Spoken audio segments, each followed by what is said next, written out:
Alright, hello everyone, welcome back to APUSH. Today we're going to have key concept 8.2.3, the first video for this one key concept. It's a really bulky one, so it's best to break it up into two. This one is all about post-World War II liberalism, and then in the second part we're going to talk about resurgent conservatism. So basically looking at how politics were operating during the mid-20th century. And kind of breaking it up based on the political spectrum to see how these two different political visions are responding to the changes, the drastic changes that are happening throughout the 20th century. Away we go.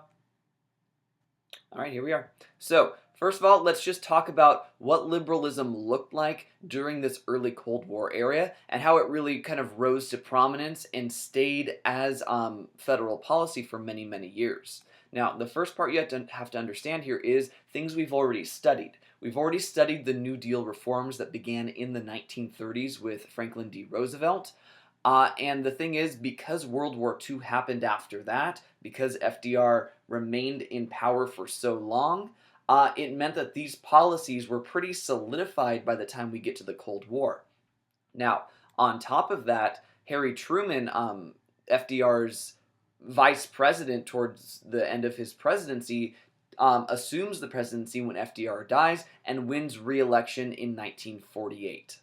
All right, now so what you have to see there is that because we had FDR for 3 terms and a little bit, Harry Truman for almost all of FDR's remaining term plus another one, gosh, that's 4 times 5, math is hard.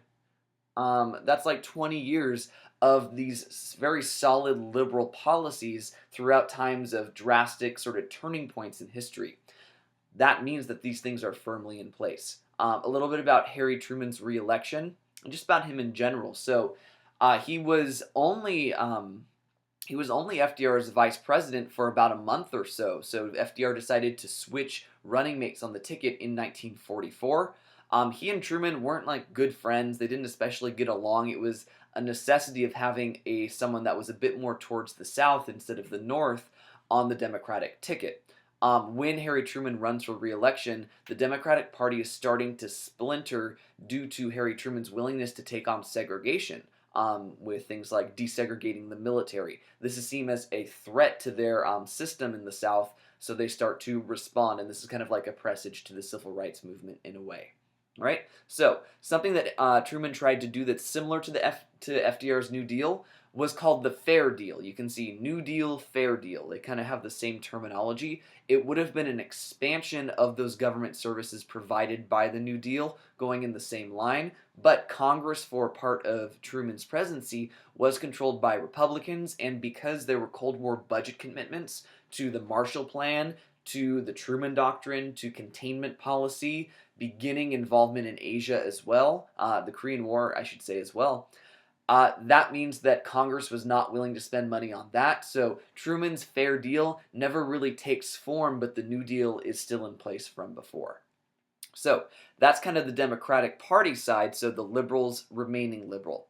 Meanwhile, the Republican Party was much more moderate around this time period. So they knew whether they were in Congress or in the presidency that they could not dismantle the New Deal. It was fairly ingrained in government now because it had been in place for so long, with those reassuring that it would stay there. So when they took an approach to what should be done about government spending, they said, we're not going to take it apart, but we want to make sure that it's solvent, that we're not spending a lot more than we're taking in, so having kind of fiscal conservative responsibility there.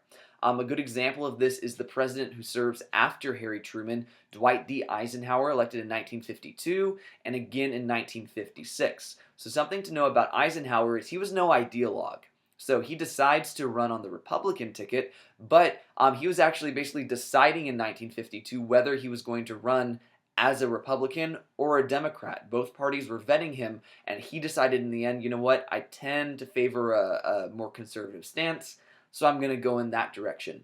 But what this tells us is he was a moderate. He did not take on the New Deal trying to take it apart, but he also did not expand it. So what does this mean? It means that there is alignment all the way from 1932 with FDR's election all the way through liberalism, even during the time period when a Republican was in power. So keep in mind, none of this is being challenged. It is ingrained in the government. So he was very popular. So he was Supreme Allied Commander in Europe during World War II. Really had very large wins in both his runs. And he probably could have won again if he did, but at this point, the 22nd Amendment has been put into place, meaning that presidents can only serve 2 terms. That was put into place after FDR, after World War II. All right, so he runs. We'll talk about some of his policies later on. It has a lot to do with kind of Cold War culture and economic policy during the Cold War era, the 1950s. So we'll touch on it later. So after he can no longer run, the election of 1960 comes up, and it's between John F. Kennedy and Richard Nixon. It was a very close election. In terms of the popular vote, the electoral vote was not very close. But basically what we're getting here is we're getting someone like JFK, who is still this vision of liberalism from before, and Richard Nixon, who served as Eisenhower's vice president, is more of a conservative approach. Ultimately, with this election, it had less to do with policy and more to do with public appearances. So JFK's election is often attributed to the fact that he looked presidential while Nixon did not. This is the very first time in 1960, now that TV is around, that the presidential debates were not just on radio, but they were on TV with this kind of split screen so you could see one option and the other option. And the way it looked was calm, collected, confident JFK on one side, and then sweating, clammy, nervous, mumbling Richard Nixon on the other side. Basically, people who listened to the debate on the radio said Nixon won the debate. People who watched it said JFK won. So kind of image was a big part of this. In the end, JFK does win, and he becomes the very first non-Protestant president. So his family came from Irish immigrants in previous decades. So what did JFK do as president? He promoted policies that would extend government services, like Truman had tried to do with his Fair Deal, unlike FDR had done with the New Deal. This one was called the New Frontier. Notice, got to have a catchy name for it. So he promoted the creation of the Peace Corps, which meant young people not so much serving in the military, but serving in a corps of kind of government servants in a way that are going into third world countries to help them build bridges, build houses, repair things, take care of infrastructure. Head Start, which would provide free preschool and kindergarten for low-income families, and a lot more money going to NASA. So, thinking of this space race that we're going to talk about later on as well. So, these are, the way to kind of define it is goals in government are to improve the U.S. at home, abroad, and technologically. It was really a far-encompassing program. If you think of like the New Deal, it was more just focusing on the U.S. at home. This one expanded it now that the U.S. did have an expanded role on the world stage. The main thing to take away from here is liberalism is not really being challenged at first because the Republicans are moderate, and when they're in power, they're not really doing anything about it, which means that liberalism gets very ingrained, expands the scope of government, and kind of goes in line with what we saw during the New Deal, just being continued. All right, so that's kind of like the first stage of liberalism. Now, what happens is JFK gets assassinated, I've mentioned that before, and his vice president, Lyndon B. Johnson, takes over. And Johnson, despite being a Southerner, took a much more liberal approach economically and using the federal government as a way to make this happen. He was already trying it with the civil rights movement, and now he wanted to tackle the issue of poverty.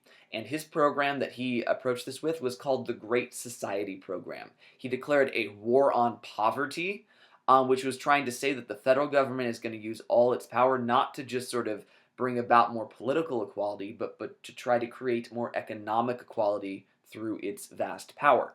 So what LBJ does here is he takes on things that JFK wasn't able to achieve during his short presidency, and both continues those and bolsters them as well, far beyond JFK was really planning. So Congress and LBJ worked together to pass the Economic Opportunity Act, in which Head Start the Job Corps and the Peace Corps, which were JFK's ideas, something called Upward Bound. All these are focused on youth. So from the very young kids with preschool up to people leaving high school and looking for jobs and needing training and guidance for where careers might be. Now, these would be focused on populations that typically wouldn't know where to get those services otherwise. You can think of it in a way kind of like the Freedmen's Bureau back during Reconstruction after the Civil War. The idea of institutions need to exist to tell people what actually is available out there, and the federal government is going to do that.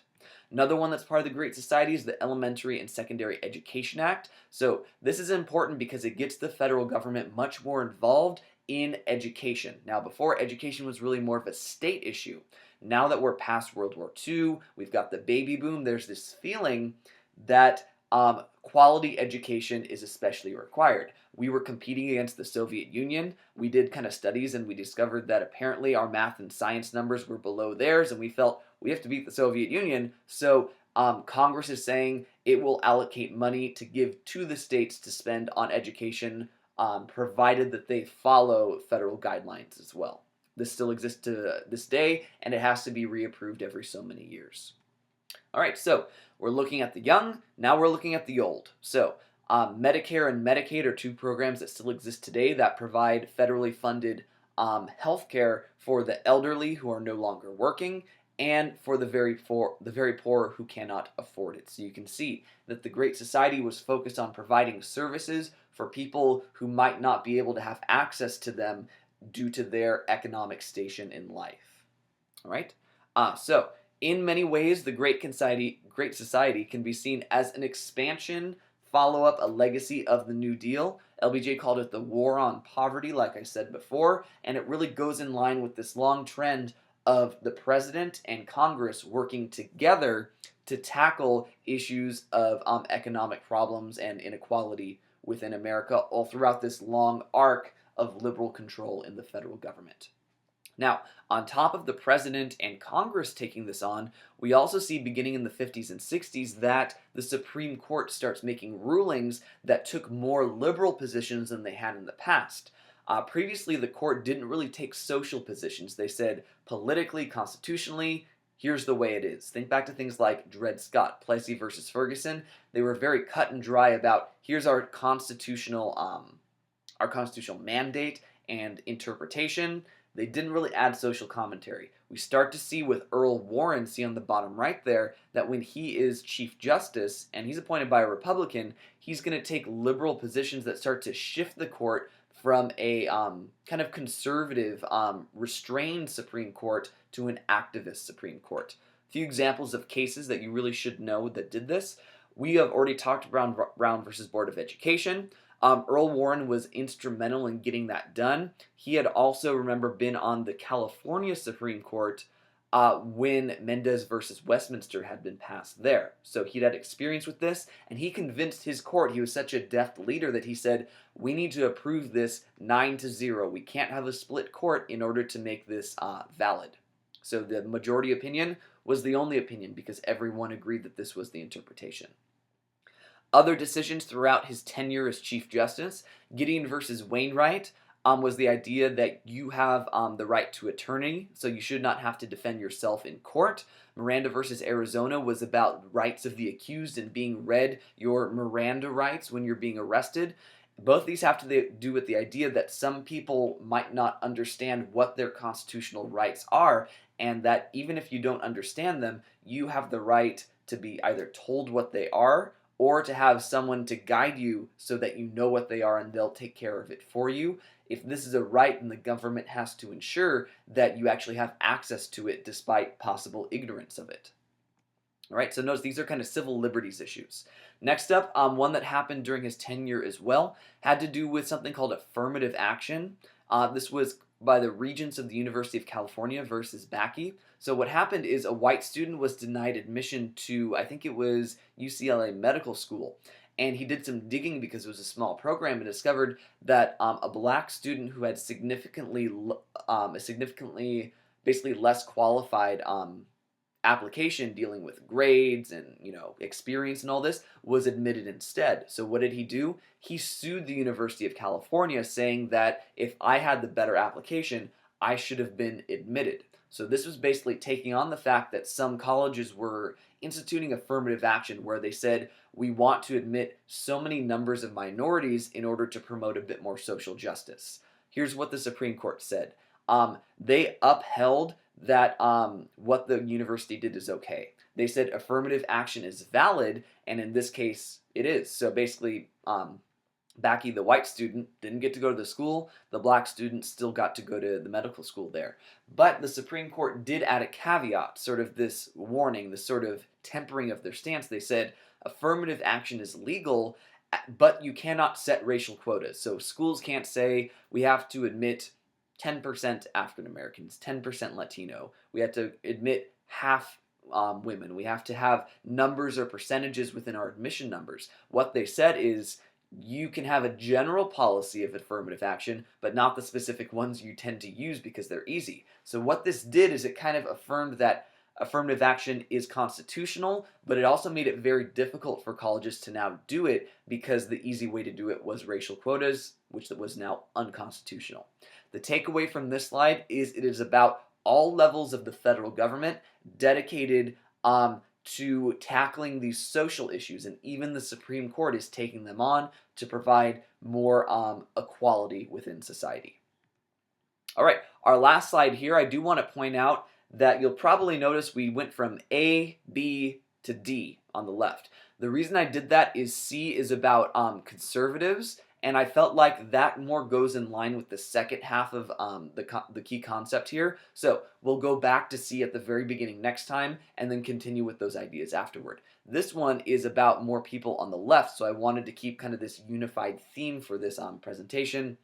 You guys don't care about this possibly. Anyway, so what this one is about is how, yes, the federal government is acting in very liberal policies, basically from the 1930s all the way through the 1960s, but there were some on the left who did not think that liberalism was enough. And they had different visions for basically tackling economic equality and racial and political equality in society that were much more radical compared to what the federal government was willing to do. So let me tell you just a few of what these movements were that operated kind of on the fringe, on the far left of the political spectrum.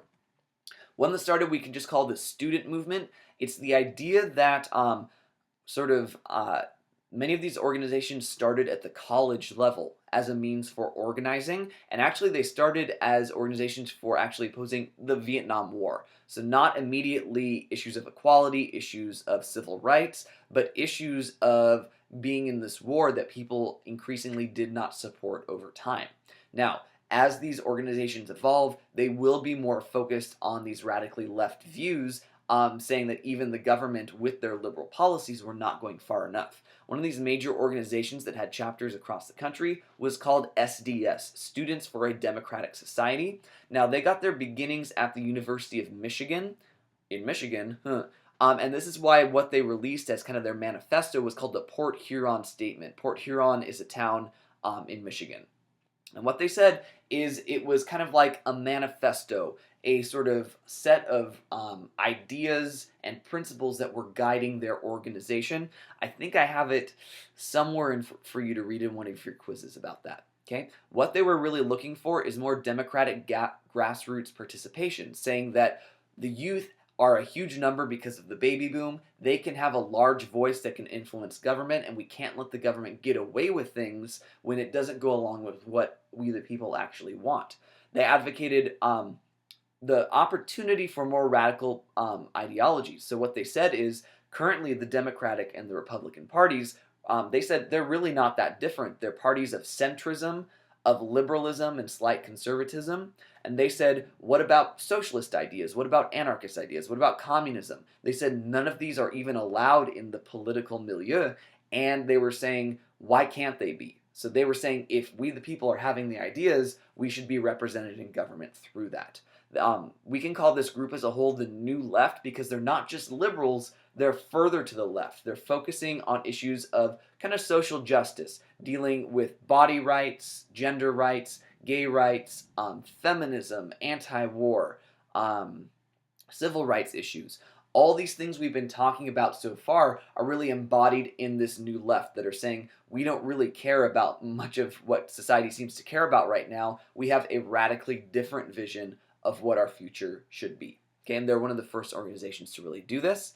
Another one that forms, also a student movement, was the free speech movement at UC Berkeley, which is really, all the way since this time back then, has been this kind of hotbed for radically left views up to this very day. So what happened is the University of California ended up restricting the protests on campus, and that led to basically a dramatic reaction, kind of riots from the protesters and the students saying, we're sort of an intellectual institution. We should have free speech here. That's what we're fighting for. And the very organization through which we're forming is restricting us. Now, the struggle goes on so long that when Ronald Reagan is governor, he actually sends in the National Guard to try and suppress these protests.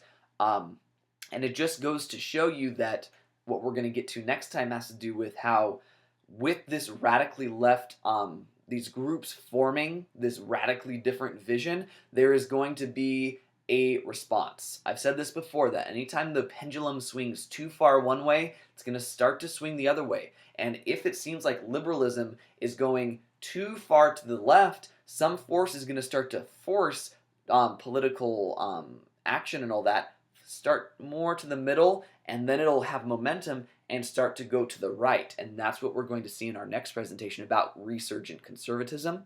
Something else to know is organizations I've mentioned before from the civil rights movement fit in with this idea that the government's liberal actions still were not enough. So the Black Panthers, Black Power movement, the Young Lords, the American Indian movement, all of them figure into this same group of organizations saying, yes, the government's taking steps, but it's too little, too late. They thought the status quo was unacceptable, and they were going to push as hard as they could to get their objectives accomplished. Alright, thank you so much for watching. You know what to do next. You've got some cards to create, red and yellow terms preferably, a quiz to take, geography to work on, chronology to study, and the second part of this video, part B, up next about conservatism and the 1970s, if you're ready to go. So this is Mr. Chodola signing off. Thanks for watching as always, and I'll see you in class. Bye.